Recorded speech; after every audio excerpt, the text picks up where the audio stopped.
essayer de parler français, mais je vais demander une certaine générosité avec mon français un peu tordu. Je remercie énormément l'invitation d'Apostoli Intercariez de l'université ici. C'est très bon de rencontrer Charmaine. Je l'ai déjà vu dans plusieurs moments de sa vie.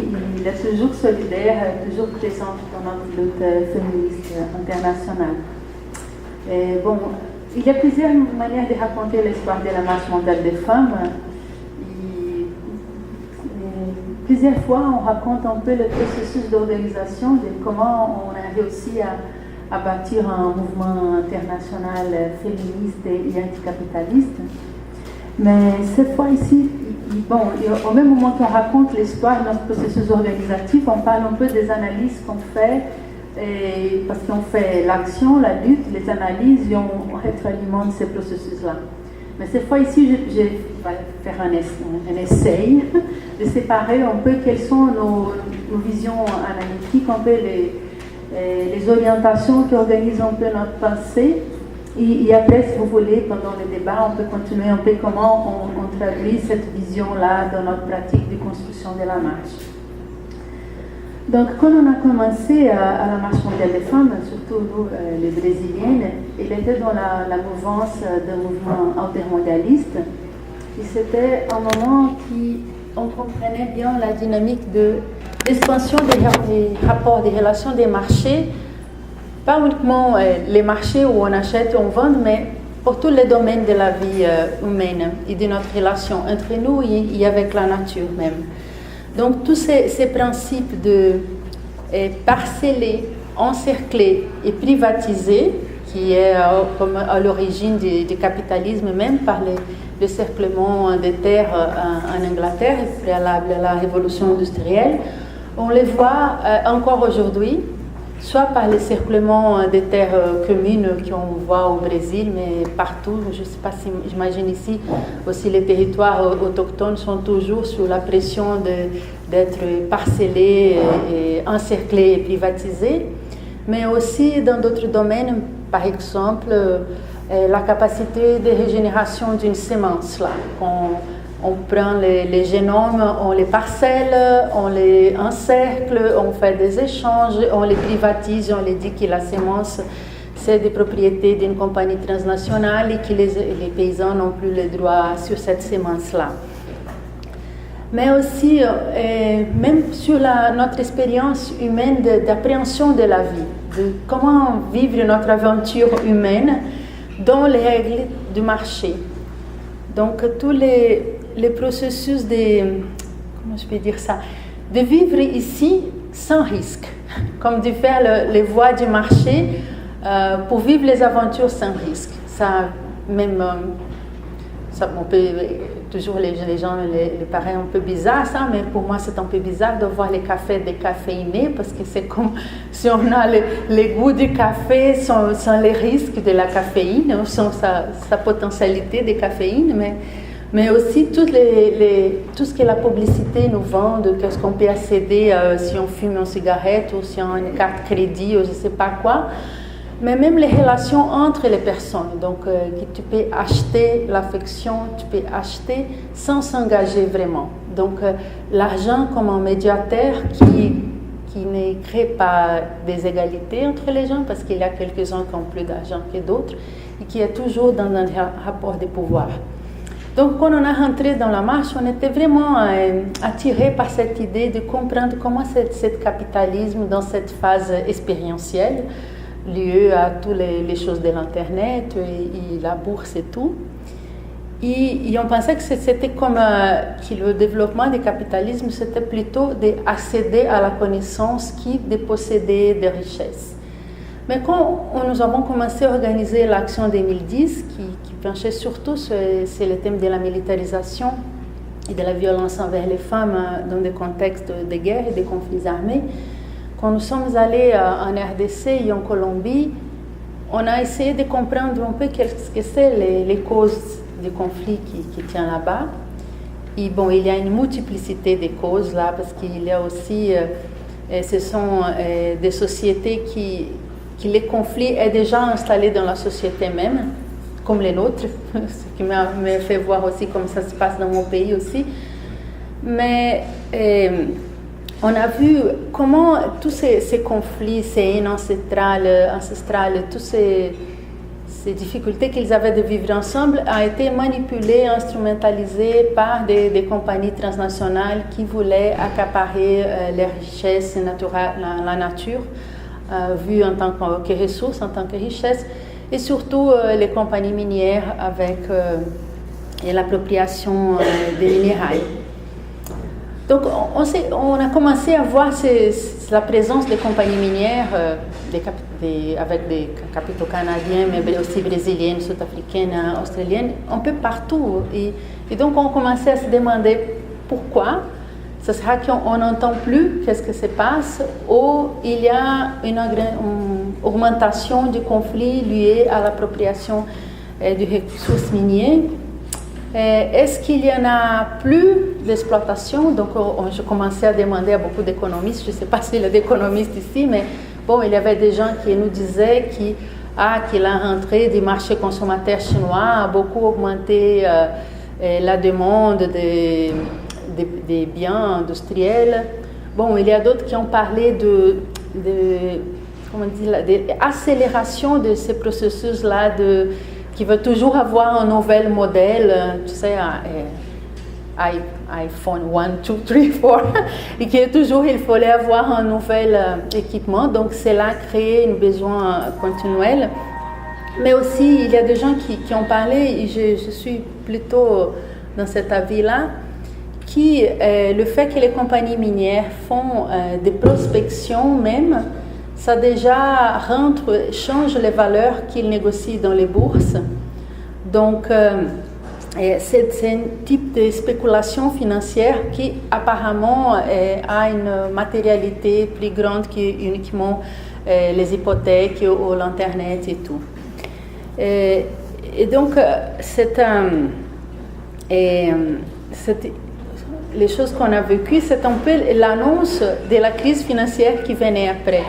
C'est un peu cette mouvance du capital dans un sens qu'il y a quelqu'un qui nous a expliqué qu'il fallait investir à ce qu'on peut mordre, on dit ça, comme l'heure, comme des choses qu'on peut tenir en main. Donc, c'est continuation du capitalisme par les expériences a été un peu changé dans le sens d'avoir une matérialité très concrète pour garder leur légitimité, pour continuer ça roule des profits comme ils vivent.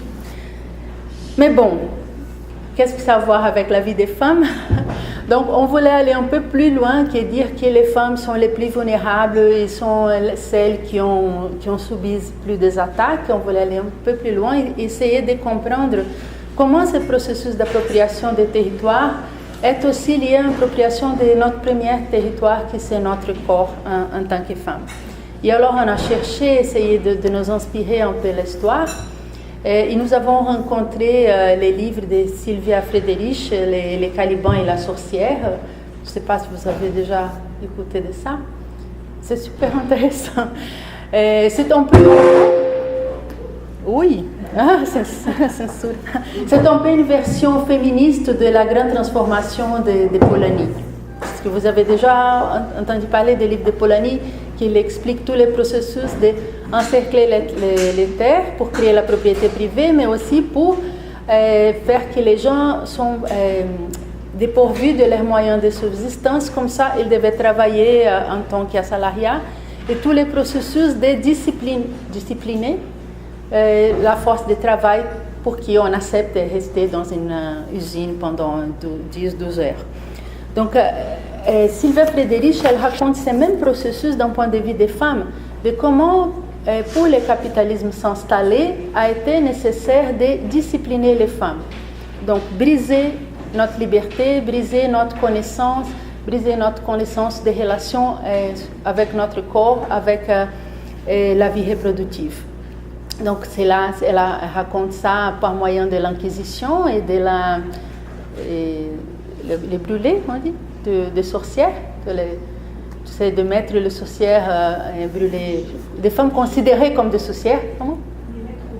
les mettre au bûcher. Donc, toutes les femmes ont été considérées comme des sorcières, toutes les femmes qui connaissaient un peu.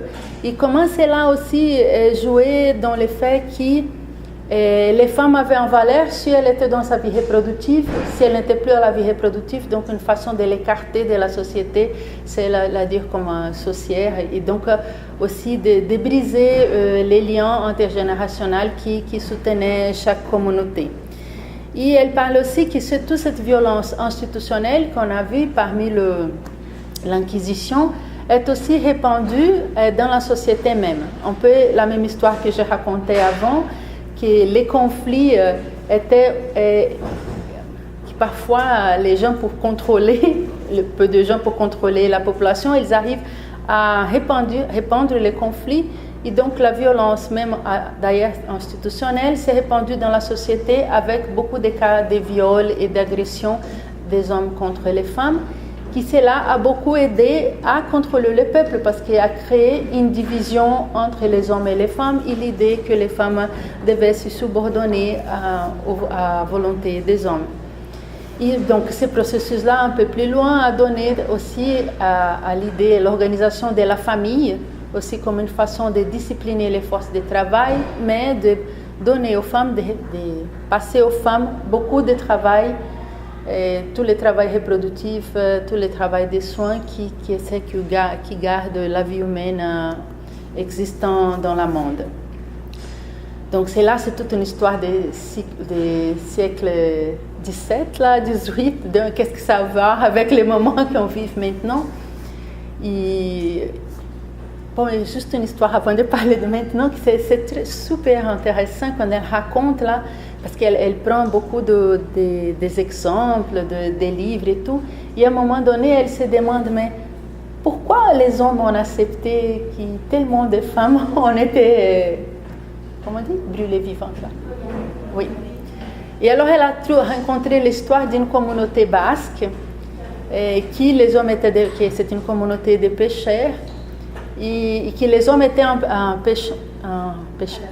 la pêche, les hommes étaient à la pêche dans la mer, et les femmes étaient dans la communauté, et donc il y avait, l'Inquisition arrivait, et condamnait plusieurs femmes comme sorcières, ils allaient l'enlever. Et donc il y a des femmes qui ont réussi à aller à la mer pour raconter ça aux hommes, qui ont toutes revenues, et qui sont toutes allées chercher les femmes et ont disputé avec l'Inquisition et ont mené les femmes de nouveau à cette communauté. Donc il y a quand même une histoire de résistance, mais on se demande comment les choses se sont passées, que toutes les formes de résistance ont été un peu brisées et on a vécu des siècles de manque de lumière, même qui après s'appelait les siècles de lumière. Donc, maintenant, pourquoi on a pris cette histoire? Parce que si cela raconte un peu comment l'accumulation primitive était essentielle pour l'organisation du capitalisme, ce qu'on voit avec la crise capitaliste, c'est que toujours il faut avoir un processus d'accumulation. Ce n'est pas uniquement une accumulation primitive au début, mais c'est une accumulation permanente par des possessions, soit par la dépossession de la nature et des communs des peuples, mais soit aussi la dépossession du travail, des droits de travail des travailleuses et travailleurs. Et dans ce processus, c'est évident, tout l'envoi du travail domestique et de la responsabilité du travail domestique aux femmes. Donc, comme on voit ça, c'est une façon aussi d'essayer de voir les liens qu'il y a entre le capitalisme, le patriarcat et le colonialisme. Et alors on se demandait, parce que comme tous les documents de la marche dès le début, qui disaient que le capitalisme et le patriarcat s'y rétroalimentent. Donc si le capitalisme est en crise, on pourrait imaginer que le patriarcat sera en crise aussi, c'est un processus de rétroalimentation, mais c'est juste le contraire, c'est qu'on voit que le capitalisme en crise se refait basé sur l'agrandissement des valeurs patriarcales dans notre société, une augmentation du conservatisme et toute cette idée de identifier les femmes, les immigrés, les personnes noires comme l'autre, qu'il faut les combattre pour, encore une fois, créer une division entre le peuple pour assurer la manutention de ce processus d'appropriation de la nature et de la richesse. Par exemple, vous voyez la gestion du taux de chômage, là, c'est un peu une indication de la relation entre le travail et le capital, là, le fait qu'on peut avoir des emplois dignes et tout ça. Donc, toujours, on gère le taux de chômage comme une façon de baisser les salaires, voyez, parce que tu dois accepter ces salaires bas ou ne pas avoir de droits parce que sinon tu irais au chômage.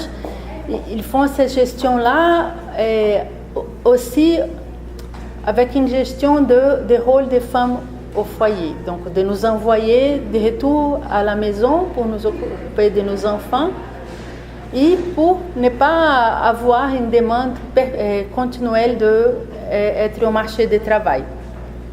C'est là, combiné aussi avec de mettre en prison beaucoup de jeunes, surtout des jeunes noirs, des jeunes immigrés. Je ne sais pas ici au Canada, mais aux États-Unis, c'est très évident la relation entre le système industriel prisionnel qui mène beaucoup de gens en prison et un certain contrôle des taux de chômage, surtout dans les secteurs ethniques considérés minoritaires.